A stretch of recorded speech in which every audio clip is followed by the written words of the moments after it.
let's start with Stuttering Come on, John. we'll lower it 18 cents a gallon. Well, that's cool because it rose $2, asshole. Let's start with Stuttering John today. Stuttering John Melendez, if you've been following his career, there's no real rise and fall. It's just kind of been a steady decline. It's like watching a man walk down a semi-steep hill. You know? It was like a stumbling fall. Stumbling John, we should call him. Yeah, well, Stuttering John had the Jay Leno thing, and he sucked badly, so they just made him a writer. They had to move him into the writer's room because the announcer thing was awful. He couldn't say anybody's name. So then after that, he kind of just went into stand-up comedy, and now he's into podcasting, and now his podcast has become almost DSP levels, where at least half his audience now is just people who are trolling him. And he's kind of losing it. He's delusional. He yells at people all the time. Like the Windy City Heat guy. Yeah, he's reaching Perry Caravello levels at this point. But Stuttering John made one of his somebody. I want to give this channel credit. Stut Joe's Fair Use Baloney Factory on YouTube. He's only got 588 subscribers, so subscribe to this guy. But he made a collection of clips. This is not just a one-off. A collection of clips of Stuttering John Melendez swearing hand to God that Sacha Baron Cohen stole his act. And that Sacha Baron Cohen owes him a thank you. I mean, like I said, you and I already kind of touched on it, but the sad part is he believes it, right? 100%. I could sit here. Sacha Baron Cohen, he'd be like, "Who?" Yeah, he was stuttering. Who? Well, do you know Howard Stern? Oh yes, absolutely. I know. I love Howard Stern. Do you remember like any of his lackeys? No. Oh, okay. Well, he's one of those guys. Yeah, he has a Twitch channel that gets like 20 views. Oh no. Well, I know that his YouTube shows do the same amount of views as ours do, and like. Which you could say like, oh, doesn't that say a lot about you? No, I mean, we're cruising up towards 3,000 subscribers. We're on our way up. He was Stuttering fucking John Melendez. He was on the biggest radio show of all time. If you can't maintain a fan base, it usually means you suck. But this is a collection from Stut Joe's Fair Use Baloney Factory, which I think is a fun name, of Stuttering John. That is a really cute name. Yeah, claiming that Sacha Baron Cohen has still not thanked him for Borat. I feel Borat like deserves me a little, a small dose of gratitude. Sacha Baron, looks like Patrick, huh? I get there's a little Patrick in there. But did you guys hear the way he said that? I want to play it again because John has he's been fighting a long war with the English language. And then losing. He's on the losing end of it. Yeah, listen to how he says this.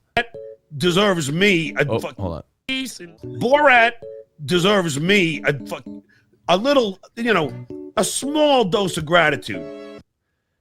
Borat deserves me a small dose of gratitude. You know what's really stands out to me on that, and I'm sure you noticed this, but like that intro image, like that's where Porky Pig stutters. That's all, folks. Oh, that is funny. But how about the fact that he calls him Borat? Like John thinks Borat's a real person. He's like, Borat should be. You know what probably happened? He probably got drunk with Sacha Baron Cohen. Sacha was probably in character as Borat, and they had a conversation. And now he thinks Borat's a real person who stole stuff from him. You guys. It's not a work. You are yes. He owes me a living. Physical or mental? Because I was before him. I preceded him. Sacha Baron, when he was on The Tonight Show, I assumed that he would have come up to me and just said, hey, man, fucking I loved your shit. Could you fucking imagine the balls? Can't imagine why they got rid of you, John. I thought when Sacha Baron Cohen came to talk to Jay Leno about his hit movie that he would come up to me, Stuttering John, lifelong sidekick, not even really a sidekick for either Leno or Stern. Objectively, one of the best comedy movies ever as well. It's not just a movie. It's one of the biggest comedy movies of all time. And you had the unmitigated gall when he came there to go, I think Sacha should probably stop by the writer's room and thank me. Like, what? I hope that he told somebody at Leno that day, just so I could. I just laughed at him. Or they had to do that thing where they're trying to be nice, so they're super fucking uncomfortable, and they're like, "Yeah, John, we'll see how it goes. Go get him, buddy." Like, I feel like if it was Kimmel instead of Leno, Kimmel would have brought Stuttering John on to ask Sacha Baron Cohen to thank him. I don't know. I feel like, maybe old school. Like, Kimmel's a weird thing for me, like, to dissect, right? Because objectively, he's one of the funnier guys at late night, but he's also just a big company shill. With Kimmel, he's one of those guys, you just got to keep him away from the politics, and he's still very funny. But, like, I just feel like early Kimmel would have just dragged John off stage and just beat the shit out of him. You know, like Man Show Kimmel, you know? See, I think he would have put him on and been like, why don't you tell Sacha live here on national television what you'd like to hear from him today? It's so stutter. And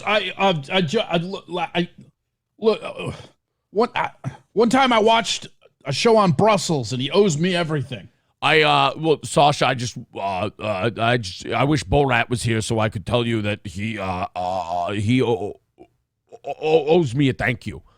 Like, just to hear the crowd's laughter, and they're like, "Wow, John, that was a really funny bit you did." I wasn't doing a bit. Oh no, John, you can drop the act now. That's enough. Ali G, Sacha Baron Cohen would never acknowledge me. Triumph the insult dog, Bill Smigel or Bob Smigel, who's not a nice guy. He would never acknowledge me, but really. So he invented Triumph the insult comic dog. He's worse than Howard. You know what this reminds me of? People who make up their own parodies and then act like Weird Al stole that from them. I know. John, your whole gimmick was you went to red carpets, you interviewed celebrities, and you asked them awkward questions that Howard's team wrote for you. And you were so awkward by it that you stuttered way more than you normally do. Right. You got so worked up that you would stutter your ass off.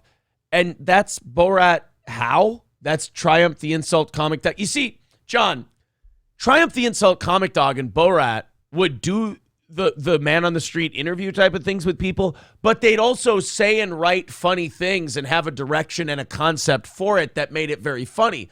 Whereas you, John, what you did was you were just a buffoon. And they said, let's put that giant caveman-looking buffoon in front of Billy Crystal and have him ask really stupid questions. Not the same, John. No, it's you know what, Aaron? I'm on his side. You're absolutely wrong. Same fucking thing. Well, you know what? Maybe he'll convince me by the end here. But John, I have to let you know. You know what's funny is there's like a minute left in this clip, but he's not saying anything. He's just gonna stutter Sacha Baron Cohen's name. John, Sacha Baron Cohen as Borat and Robert Smigel as Triumph the Insult Comic Dog made the person they were talking to the butt of the joke. And I'm sorry if it took 30 years for someone to tell you this, John, but the whole Stuttering John gimmick, you were the punchline.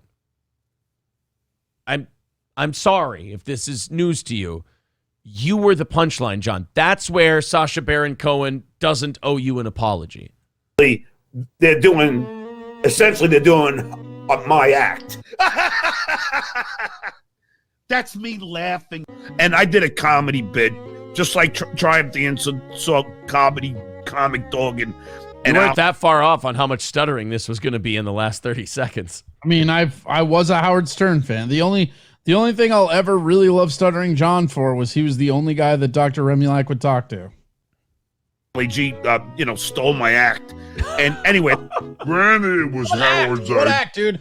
Being a buffoon stuttering in an interview isn't an act, and there's nothing about like honestly, I wouldn't be surprised if like Triumph the Insult Dog stole your laugh to mock you, but that's not the same thing. Oh man, he stole my act. I behind the scenes, I was showing Billy West all those voices. I said, "Stimpy, you idiot," and he took it from me. I showed him how to use a puppet. Robert and I would have puppet shows backstage.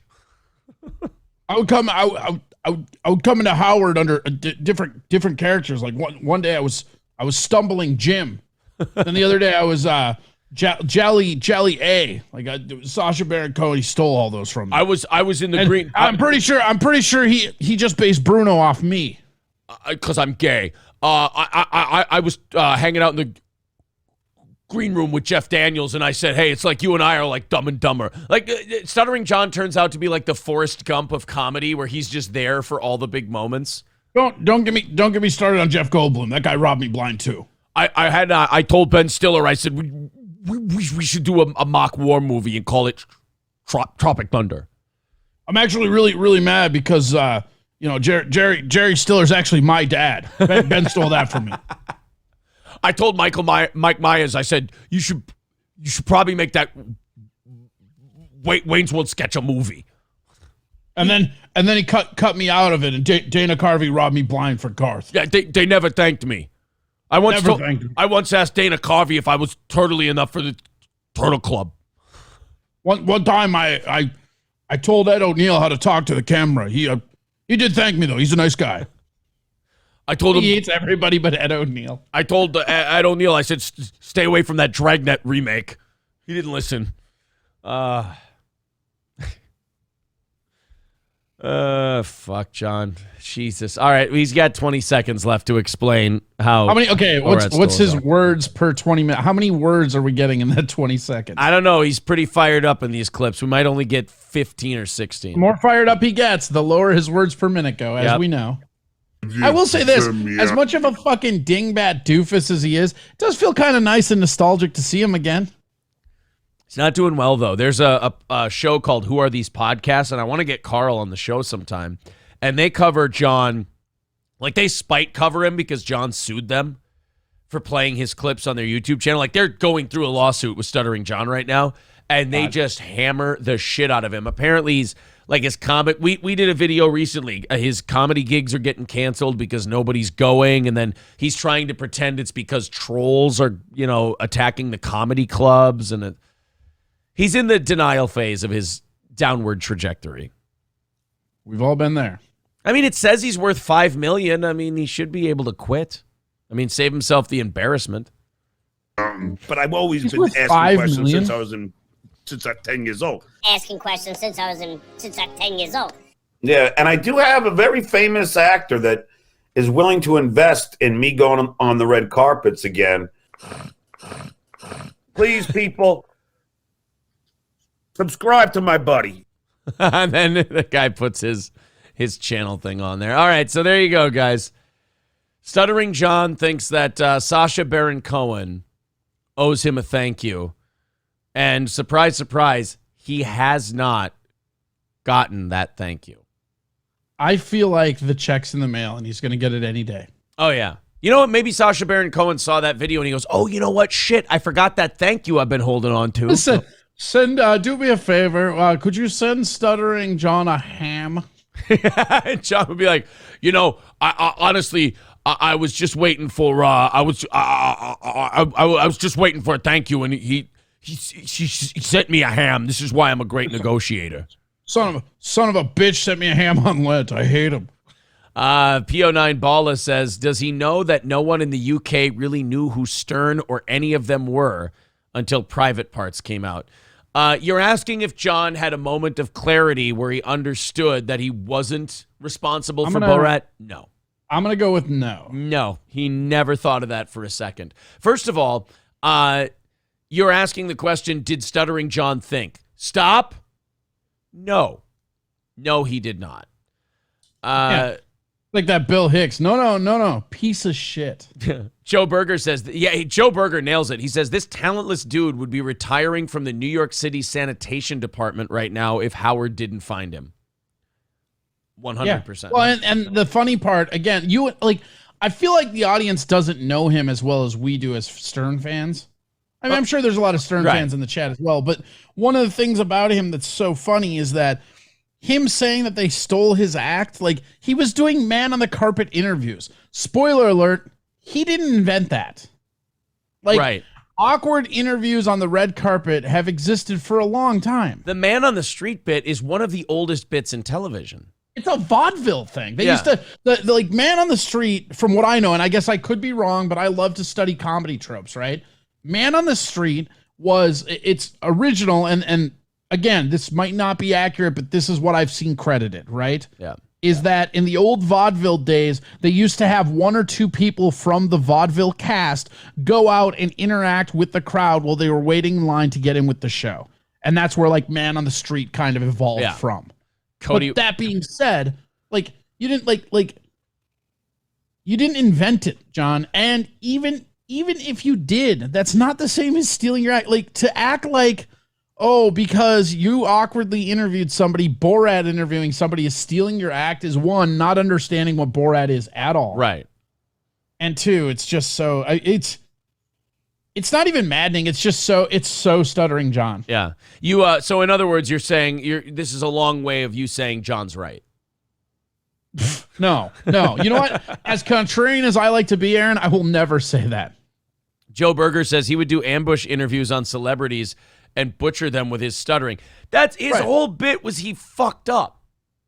Well, the whole bit was this was the whole bit is that he would go ambush celebrities, but he would have these pre-written cards of lines that were like super fucking gross and really weird, you know, because it was Howard Stern in them writing. Sure. So like he'd be asking him like sexual questions. And so the more awkward the questions got, the more his stuttering would go up and the more it became funny. It's one of those where some people are funny unintentionally. John's perfect as that. Yeah. Yeah. And one of the things I feel like Howard Stern was really good at early on is his background crew, not the main crew in the studio. The main crew in the studio was pretty solid, but the background crew, he was always good at playing to their strengths if they sucked. Right. Because, I mean, he had, like, over COVID, one of the funniest things is they had, like, just a fucking, like, just intern that everybody fucking hated. And now him and Ronnie get along. I honestly, I need to cancel Sirius. I haven't listened to that shit in fucking ever. I think, Howard's best ability was being able to squeeze as much as he could out of an individual, like he's rolling a tube of toothpaste. Yeah. He could 100%. squeeze. I mean, in my opinion, Beetlejuice is the greatest radio character of all time. In the history of radio, there will never be anything as funny as Beetlejuice. And that's just because Howard saw this guy. 99% of the world would have just ignored him, turned away, maybe done a double take. And Howard went, I'm putting that guy on the air and I'm just letting him say whatever that's how he most wants. of the Whack Pack is. That's what Eric the actor was. Yeah. Eric what? John the Drunk? Jeff the Drunk, yeah. Or Jeff the Drunk. Jeff the Drunk's a great example of that, too, because here's a guy that just drunkenly calls in. And this is why we call ours the Whack Pack, because this is like a cowpote is or something. You know what I mean? Yeah. Like you, 9 times out of 10, if somebody just calls in drunk like that, you make fun of them once and move on. And Howard's like, no, there's more here. God, someone just reminded me of one of the funniest bits in radio history. Please, You know, I've talked to Jeff the Drunk a couple times. How is he? Drunk. Yeah. I opened for Shuley at the Hopkins Royal Comedy Theater. Oh, cool. And one of the things that he was doing while he was there is he had to babysit Jeff. Like he had to call Jeff and make sure he was okay all the time. Oh, no. People are saying, now, look what Beetlejuice has accomplished. He's now the mayor of Chicago. Right, exactly.